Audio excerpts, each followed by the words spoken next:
art and nature. The Greeks, or at least the Athenians, like to hear good talking. Indeed, they had an eager inclination for it, which distinguished them more than anything else from non-Greeks.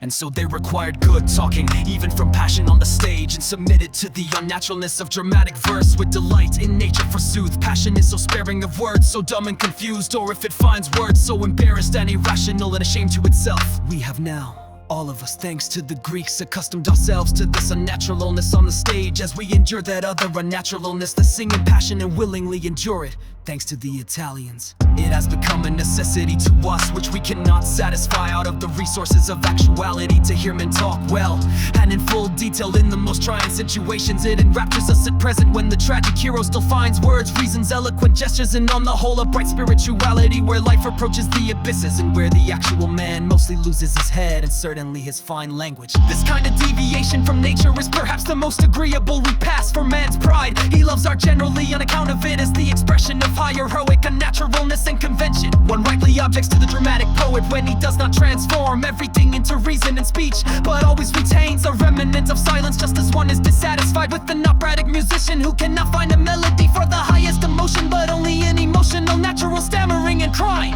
Here, nature has to be contradicted. Here, the common charm of illusion has to give place to a higher charm. The Greeks go far, far in this direction, frightfully far, as they constructed the stage as narrow as possible and dispensed with all the effect of deep backgrounds, as they made pantomime and easy motion impossible to the actor and transformed him into a solemn, stiff mass bogey. So they have also deprived passion itself of its deep background and have dictated to it a law of fine talk. Indeed, they have really done everything to counteract the elementary effect of representations that inspire pity and terror. They did not want pity and terror with due deference, with the highest deference to Aristotle, but he certainly did not hit the nail, to say nothing of the head of the nail when he spoke about the final aim of Greek tragedy.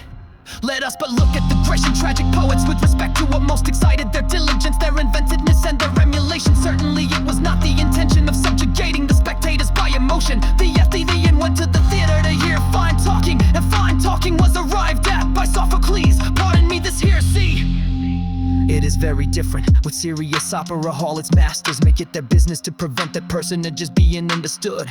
An occasional word picked up may come to the assistance of the inattentive listener, but on the whole, the situation must be self-explanatory. The talking is of no account.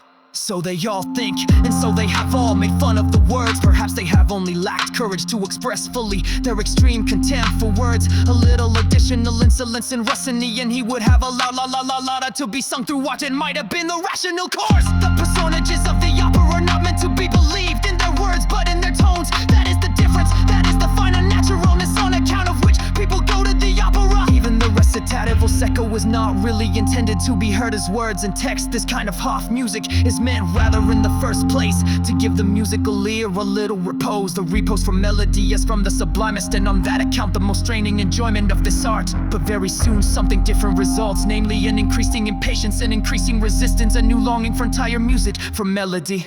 How is it with the art of Richard Wagner, as seen from the standpoint? Is it perhaps the same?